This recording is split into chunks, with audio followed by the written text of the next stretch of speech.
श्री स्वामी समर्थ। जय जय स्वामी समर्थ। स्वामींचं नाव घेऊन मी या व्हिडिओला सुरुवात करते। गुरुपौर्णिमा हा उत्सव आषाढ पौर्णिमा या दिवशी साजरा केला जातो। या वर्षी गुरुपौर्णिमा 21 जुलै रोजी आहे। गुरुप्रती कृतज्ञता व्यक्त करण्याचा दिवस म्हणजे गुरुपौर्णिमा। गुरुपौर्णिमेला व्यास पौर्णिमा असेही म्हणतात, कारण या दिवशी वेदव्यास यांचा जन्म झाला होता। प्राचीन काळी ब्रह्मसूत्र, महाभारत, श्रीमद भागवत आणि 18 पुराण यांच्यासारखे साहित्याचे लेखक महर्षी वेदव्यास होते। गुरु म्हणजे ईश्वराचे सगुण रूप आहे।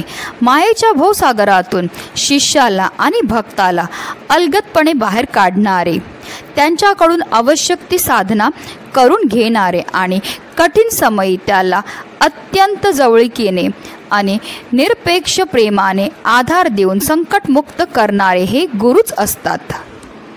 गुरुपौर्णिमेच्या दिवशी गुरुतत्व अर्थात ईश्वरी तत्व नेहमीच्या तुलनेत 1 सहस्त्रपटीने कार्यरत असतात।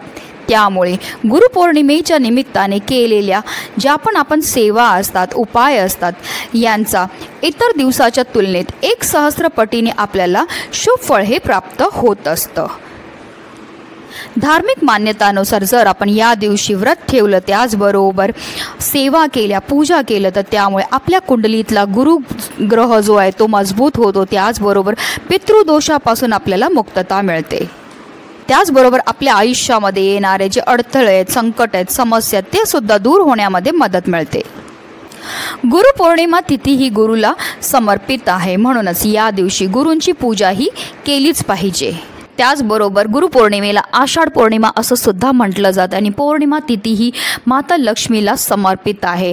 आणि या दिवशी आपण लक्ष्मी प्राप्ती करता की आपल्या मनोकामना पूर्ती करता काही उपाय केले तर ते लगेचच आपल्याला शुभ फल प्रदान करत असतात। आणि म्हणूनच आपल्याला गुरुपौर्णिमेच्या दिवशी या मंत्राचा जप करायचा। ह्या मंत्राचा जप केल्यामुळे आपल्या आयुष्यामध्ये सुख, शांती आणि समृद्धी ही कायम टिकून राहणार आहे आणि त्याचबरोबर आपल्यावर दत्त गुरु महाराजांची अखंड कृपा ही प्राप्त होणार आहे। अतिशय उच्च कोटीची ही सेवा आहे जी प्रत्येकाने गुरुपौर्णिमेच्या दिवशी करायची। त्याबद्दल सविस्तर आणि महत्त्वाची माहिती मी तुम्हाला या व्हिडिओमध्ये देणार आहे, तर व्हिडिओ पूर्ण पहा। आणि जर तुम्ही माझ्या चॅनलवर नवीन असतील तर चॅनलला सबस्क्राईब करा आणि शेजारी बेल आयकॉन सुद्धा प्रेस करा, जेणेकरून तुम्हाला माझ्या नवनवीन व्हिडिओचं नोटिफिकेशन हे मिळत राहील।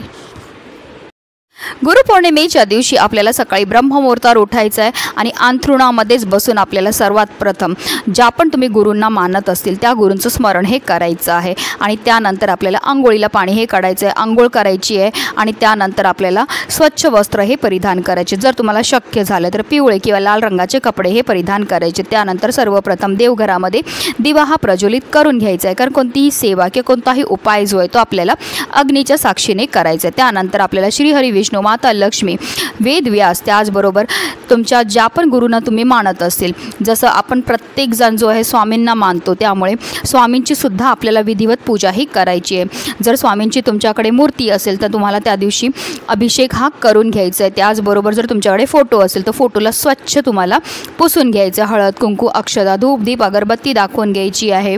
त्यांना प्रिय असणाऱ्या वस्तू त्यांना अर्पण करायचं आहे, जसं की स्वामींना चाफ्याची फुलं अतिशय प्रिय आहे। नैवेद्यामध्ये तुम्ही बेसनचे लाडू बनवू शकतात किंवा पुरणपोळीचा नैवेद्य बनवू शकतात।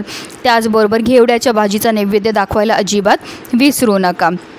त्याचबरोबर तुम्हाला काही सेवासुद्धा करायची आहे। तुम्ही तारक मंत्राची सेवा करू शकता, तुम्ही गुरु चालिसाचं पठण करू शकता, किंवा हे जे 5 मंत्र मी तुम्हाला सांगणार आहे, ह्या 5 मंत्रापैकी तुम्ही कोणत्याही एका मंत्राचा जप जरी केला तरीही चालणार आहे। अतिशय प्रभावी असे हे मंत्र आहेत।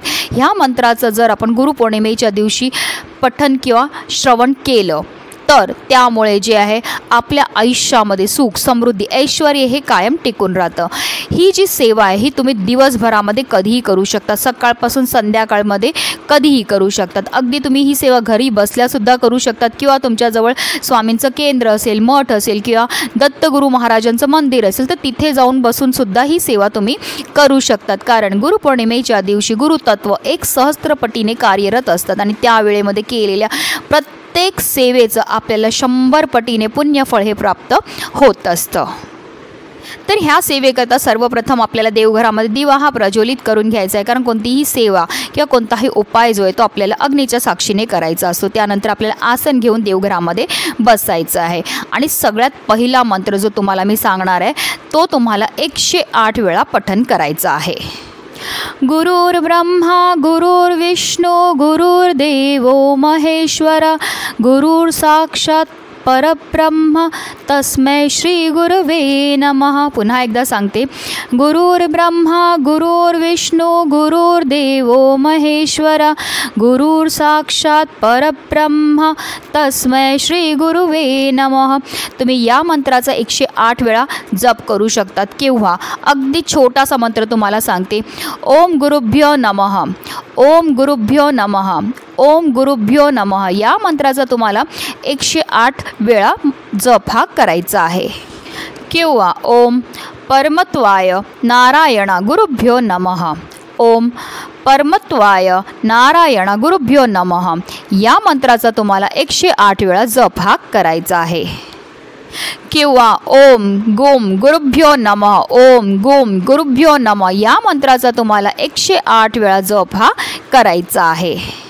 किंवा तुम्ही ओम वेदाहि गुरुदेवाय वेद्येह परम गुरुवे धीमहि तन्नो प्रचोदयात् या मंत्राचा जप सुद्धा 108 वेळा करू शकतात। किंवा अगदी तुम्ही श्री स्वामी समर्थ, श्री स्वामी समर्थ, श्री स्वामी समर्थ किंवा दिगंबरा दिगंबरा श्रीपाद वल्लभ दिगंबरा या मंत्रापैकी कोणत्याही एका मंत्राचा तुम्हाला दिवसभरामध्ये निरंतर जप हा करायचा आहे किंवा तुम्हाला किमान 108 वेळा तरी जप हा करायचा आहे। अतिशय प्रभावी हे मंत्र आहेत। ह्या मंत्राचा जप केल्यामुळे आपली कठीणातील कठीण इच्छा तर पूर्ण होतेच होते, पण आपल्या आयुष्यामध्ये सुख समृद्धी ऐश्वर्य हे कायम टिकून राहताना आपल्यावर दत्तगुरु महाराजांची भरभरून कृपाही होत असते। म्हणूनच व्हिडिओ जास्तीत जास्त लोकांपर्यंत शेअर करा, जेणेकरून प्रत्येकाच्या आयुष्याचं कल्याण हो हीच मनामध्ये इच्छा। श्री स्वामी समर्थ, जय जय स्वामी समर्थ।